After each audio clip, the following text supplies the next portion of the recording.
Varicose veins కి సరైన చికిత్స కోసం సంప్రదించండి ఎవిస్ హాస్పిటల్. ఇదైపోతే మా మదర్ది అమ్మకి 19th రోజు కాఫ్ కోల్డ్ ఎక్కువైంది. 19th అయిన తర్వాత ఇంట్లో వెళ్ళేసి ట్రీట్మెంట్ తీసుకొని వచ్చి ఇంట్లో ఉన్నారు. సడన్గా కాఫ్ ఎక్కువ అవుతే ఇమీడియట్లీ హాస్పిటల్కి పంపించాం. దానికి ఎవరో కొందరు హార్ట్ అటాక్ అని ఇంకేదో అయిందని రకరకాల న్యూస్లు క్యారీ చేస్తారు. She very fine. జస్ట్ 2 రోజులు షీఈ్ 81 ఏజ్. 2 రోజులు హాస్పిటల్లో ఉండి ఇప్పుడు డిశ్చార్జ్ అయ్యి వస్తున్నారు. She's very normal. Lungs infection కొంచెం పెరగడం వల్లే కాఫ్ వచ్చింది. దానికి ట్రీట్మెంట్ తీసుకొని వస్తున్నారు. సో దయచేసి నేను మీడియా వారిని 4 రోజులు జరిగింది కానీ ఇది కానీ మీకు తెలిసిందో తెలియందో హైలైట్ చేసుకుంటే వేయకండి. నేను ఎప్పుడు రిక్వెస్ట్ చేస్తుంటాను. అంటే ఇప్పుడు నా మీద మీకు ఎంత క్యూరియాసిటీ ఉంటుందో ఒక సెలబ్రిటీగా, అలాగే చాలామందికి అది ఉంటుంది. తప్పుడు న్యూస్ వెళ్ళినప్పుడు అక్కడ వాళ్ళకి ఇటు మాకు తెలిసిన కుటుంబాలు కానీ ఇష్టపడే వాళ్ళు కానీ తప్పు న్యూస్లు వెళ్తాయి. దయచేసి మళ్ళీ నేను ఎప్పుడు చెప్పేదే మళ్ళీ చెప్తున్నాను, తప్పుడు న్యూస్ని బయటికి తీసుకెళ్ళకండి. Okay, thank you. ఎందుకు చేస్తారయ్యా? ఒక్క నిమిషం.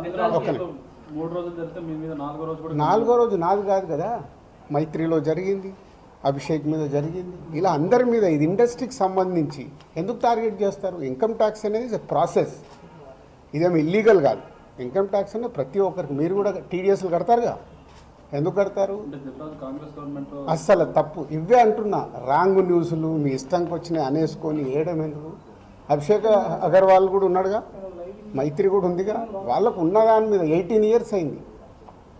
మా మీద సెర్చ్ జరిగి 18 years, ఏమో 2 years కాలేదు, 3 years కాలేదు. అంటే ఆఫ్టర్ 18 years చేసే వాళ్ళు ప్రొసీజర్, ఇన్కమ్ ట్యాక్స్ ప్రొసీజర్లోనే జరిగింది. ఎక్కడ ఏమీ లేదు.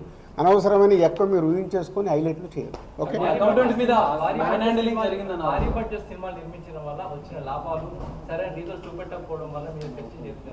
నా దగ్గర కాదండి, మొత్తం జరిగితే మళ్ళీ మీ దగ్గర అంటారండి.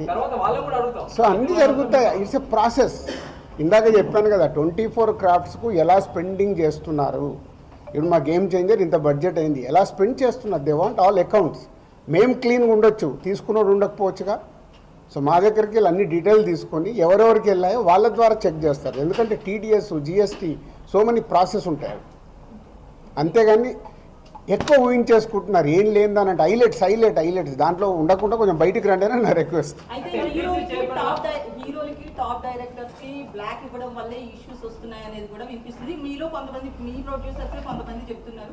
దీనికి ఏమంటారు? మీ ఛానల్స్ కూడా చాలా చెప్తారు. బ్లాక్ ఎక్కడ ఉంది, ఎక్కడికి వెళ్ళి వస్తుంది, నువ్వు సినిమా ఎక్కడ చూస్తున్నావు, ఆన్లైన్లో టికెట్ బుక్ చేసుకుంటున్నావు. 90% బుక్ మై షోలో బుక్ చేసుకుంటున్నావు, పేటీఎంలో బుక్ చేసుకుంటున్నారు. ఎక్కడుంది క్యాష్? 90% అకౌంట్లోనే కదా అందరు మీరు బుక్ చేసుకుంటున్నారు, సినిమాలు చూస్తున్నారు.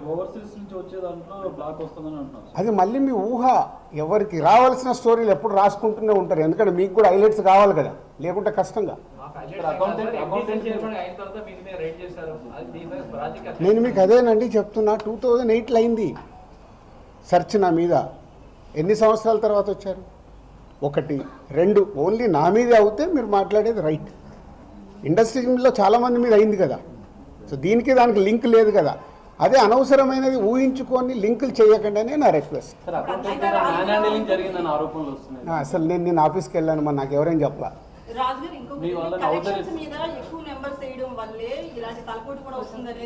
అది మొత్తం ఇండస్ట్రీ అంతా కలిపి మాట్లాడతాం. అది నేను ఇండివిజువల్గా మాట్లాడకూడదు. అలాంటి ఏదైనా ఉంటే కరెక్ట్ చేయాల్సిందే. ఇండస్ట్రీ తరఫున కరెక్ట్ చేయాలి. 22 నుంచి మీరు ఐటీ ఫైల్స్ చేశారా సార్?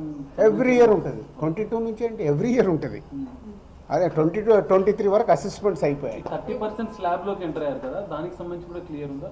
ఏంటది? 30% ₹1,00,00,000 దాటితే ఐటీ అన్నదాన్ని. మీరు ఎక్కడున్నారండి బాబు? నా కంపెనీ టర్న్ ఓవర్ ఎంత? 30% గురించి మాట్లాడుతుంది. హైలైట్ టర్న్ ఓవర్ నా కంపెనీది. ఎప్పుడో 2008లోనే నా సర్వే అయిందంటే అప్పుడే ఎంటర్ అవుతుంది కదా ఉంది. అయితే ఫిల్మ్ ఇండస్ట్రీలో రైట్స్ జరగడం కూడా ఒక ప్రెస్టేజ్ ఇష్యూగా కొంతమంది చూస్తున్నారు. డైరెక్టర్లు, హీరోలు వీళ్ళంతా దీనికి ఏమంటారు మీరు? అంటే ఇన్కమ్ ట్యాక్స్ వాళ్ళు అదే అంటారు, సార్ మేము వచ్చినామంటే మీరు పెద్దోళ్ళు అని. సో మీ మీద కూడా చేయించుకోరు, మీరు ఫాస్ట్గా పెద్దోళ్ళు అవుతారు. సార్ మీ సిబ్బందిని కూడా హౌస్ అరెస్ట్ చేశారన్న వార్త. అది న్యాచురల్. అంటే హౌస్ అరెస్ట్ అంటే ఇప్పుడు నేనున్నాను 3 రోజులు, మీ వీడియోలు తీస్తున్నాను, నేను ఎక్కడికైనా వాకింగ్ చేస్తాను, బయటికి వెళ్ళనివ్వరు. కమ్యూనికేషన్ కాకుండా వాళ్ళకి కావాల్సిన ఇన్ఫర్మేషన్ తీసుకోవడానికి అందరినీ డిఫరెంట్లో ప్లేస్లో పెట్టి ఫైనల్గా కన్క్లూడ్ చేస్తారు. ప్రొడక్షన్ టైంలో జరిగిన లావాదేవీలు, తర్వాత మీ సినిమా రిలీజ్ అయినాక వచ్చిన లావాదేవీలు, వీటన్నిటిని అడగడం జరిగిందా లేదా ప్రొడక్షన్? అది ఆటోమేటిక్ అండి, అది ప్రాసెస్. వాళ్ళకి అదే అవగాహన చేసుకోవడానికి. సినిమా క్యాష్ ఉన్న బ్యాంక్కి వెళ్ళి డ్రా చేసే పెడతారు. సో వాళ్ళకి డౌట్స్ ఉంటాయి. డౌట్స్ ఉన్నప్పుడు క్లారిఫై చేయాల్సిన రెస్పాన్సిబిలిటీ మాదే కదా.